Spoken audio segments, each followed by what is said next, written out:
Okay, the film is in the can, you've finished production, and now it is time to put all the pieces together in the final phase of production, post-production.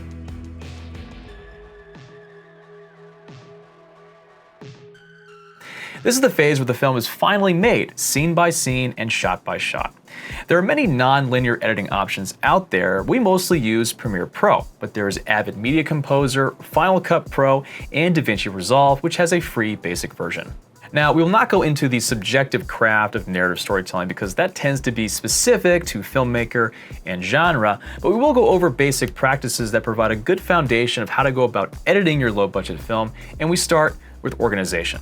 First thing you want to do is clear the media cache of your chosen editing software, so your system runs more smoothly. We use Premiere Pro on an iMac, so when I open the program, I go to System Preferences and select Media Cache, then select Delete button next to Remove Media Cache Files. This process will clear up all stored preview media files from previous projects that Premiere was saving for faster access, and thus free up memory that will help Premiere Pro run faster and smoother. Next up, we make proxies. Now, some cameras these days will record proxy files internally to a second memory card. For instance, our Canon C70s have 2 card slots, and we typically record UHD 4K on card 1 and a smaller proxy file at 720p resolution onto card 2. For those who don't know, proxy files are just small, low-res video files that are used to edit with exclusively because they will run faster and smoother in your editing software. If your camera does not record proxy files, then you can make proxy files within Premiere Pro. Let me show you. Open Premiere Pro, create a project, and then import your footage. Once the footage is imported, you want to highlight the footage and then right-click and select Create Proxy Files. This will open a pop-up window, and then you can select the low-resolution preset, and then make sure you tell Premiere where you want these new files to go once created. Once you do that, hit OK, and Media Encoder should pop up. And once that loads up everything, you can hit the play icon and it will start encoding. Depending on how many clips you made and your computer's GPU capacity, this may take a while, so go get yourself a coffee and come back. Proxies are an extra step, but will make for a more efficient workflow because it will be less demanding on your machine and thus a much more enjoyable editing experience. When it is done, the proxies are automatically attached to the original files, but you need to activate the proxy by selecting the proxy icon in the source and monitor windows. Label your bins. After the proxies are done, it is time to organize all your clips into bins. Start with your scenes. Each scene should have a number, so start at 1 and work your way up. For example, make a new bin, label it Scene 1, and place all the audio and video files from Scene 1 into this bin. Now you may ask, how do I know which is which? Well, that is what the slate was for. The slate and the callout of the slate tells you exactly what each scene, shot, and take the files are from. So, open a clip and see what the slate says and then put it into the appropriately labeled bin folder. If you recorded your audio separately, then open the audio clip and listen to the slate callout and then place it into the appropriately labeled bin. Repeat this process until all your clips are in their appropriate bin folders. I know it sounds tedious, but this organization will save you so much time on the back end and make your editing much faster. Syncing audio and video. Okay, so all your footage is imported, proxies have been made, audio and video has been organized into bins, it is now time to sync your footage together. Now this is only necessary if you recorded video and audio separately. If you recorded your audio into your camera and therefore all your clips are already synced, skip this section unless you want to learn how to do it. Scene 1, shot 1, take 1, marker. If you remember from our production phase video, I emphasized using a slate and calling out the scene, shot, and take before slapping the marker down. There was a reason to this, and here it is. When you're syncing your clips together, you need an anchor point that can be referenced both in the video and the audio of your shot so the video and audio can line up and therefore be accurately synced. Premiere and other editing systems have automated features that will do their best to synchronize the audio for you by analyzing the wavelengths, but sometimes it gets it wrong and therefore syncing manually is best. But I will go over Premiere's syncing options briefly. The first is Merge Clips. In your project window, select the audio clip and video clip that you want to sync together. Then right-click on the clips and select Merge Clips. A pop-up window will open, make sure that the circle next to the audio is selected, and then hit OK. It will then process the clip and make a new merged clip and place it into the project window. If you double-click on the merged clip, it will open and play now as a synced file. To start editing, right-click on the new merged clip and select New Sequence from Clip, and it will open a new sequence with all the audio tracks synced up and you can start editing. Now, side note, this technique performs best with a single audio track. If you recorded multiple tracks of audio because you had multiple actors wearing lavalier mics, then it might not sync up accurately, and then it is best to do it manually. Synchronize. The second method that Premiere Pro offers is literally called synchronize, and this happens right on the timeline. So let's take a look at that. First, drag and drop the video and audio clips that you want onto the timeline and try to align them as best you can so Premiere doesn't have to work so hard. Then highlight the clips by using a cursor to drag a rectangle around them, and then right-click and select Synchronize. Make sure that audio circle is selected and then hit OK. It will process, and once finished, you can play them back as a synchronized clip on the timeline. Delete the camera scratch audio and move to the good audio underneath the video clip, and then select them both using the cursor and then select Link so that you can easily move them around on the timeline. Disclaimer: Synchronize only works with a single video and single audio track. Premiere cannot synchronize more than one at a time on the timeline. Manual sync. As I said, as great as both methods are, my preferred method is manual syncing. So to do that, we drag audio and video together onto the timeline and then line up the clap sound that you made using the slate that was on set. Premiere Pro and other editing software will display the audio waveform, revealing the sync point so you can easily find where the clap sound was. And in the video scratch audio file, you can see where the clap was as well, not to mention the visual on the footage itself. If you cannot get the audio and video clap to line up precisely, click on this icon here next to the name of the sequence and select Show Audio Units. This will change the way you can navigate the sequence for a more precise manual lineup of the clapper point. The units of measurement will change above the timeline, and you can now move the files much more precisely and fine-tune the sync for the best possible results. Once the manual syncing is done, clean up the head and tail of the audio and delete the bad audio by moving the good audio directly under the video file.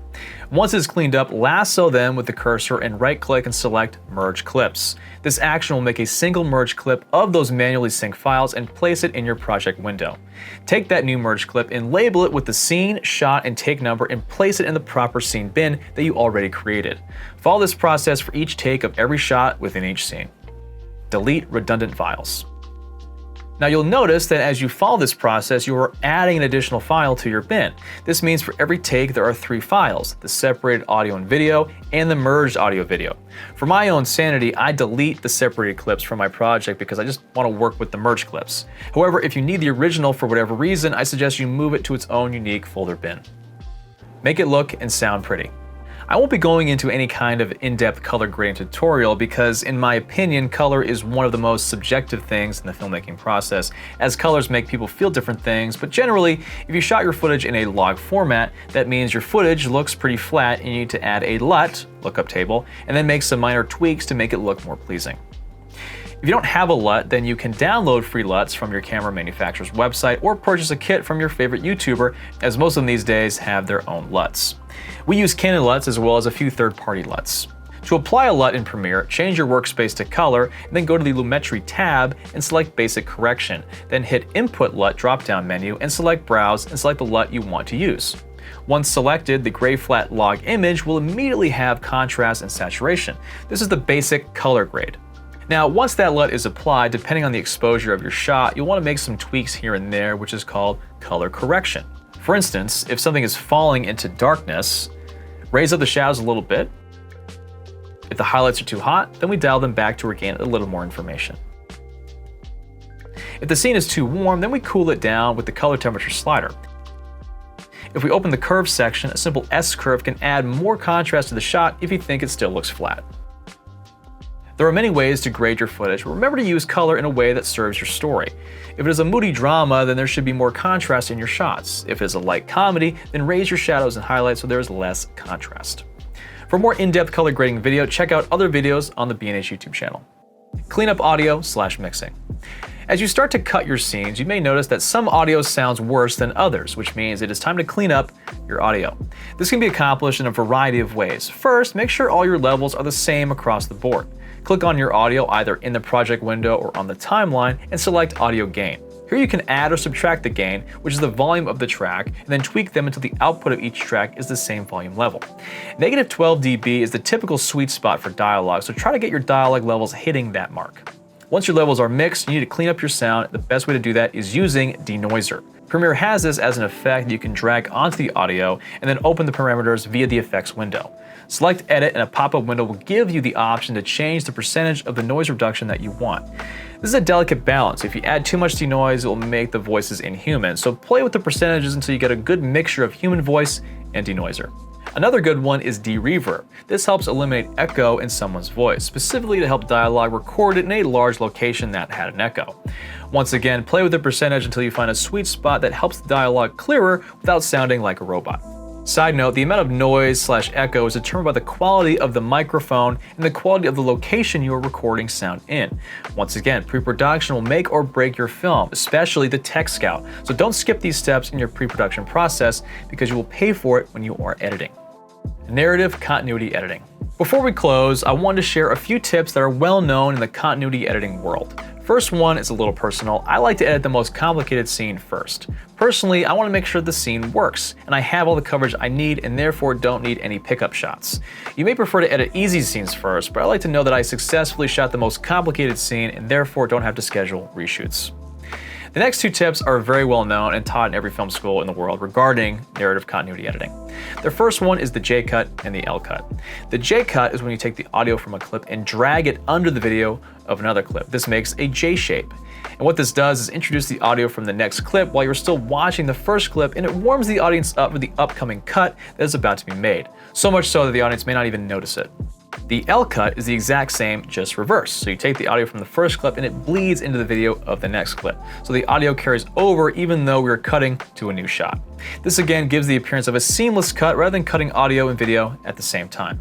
The goal of any narrative editing is to not call attention to it. The audience should not notice that edits are happening, and the J and L cuts make narrative editing appear seamless.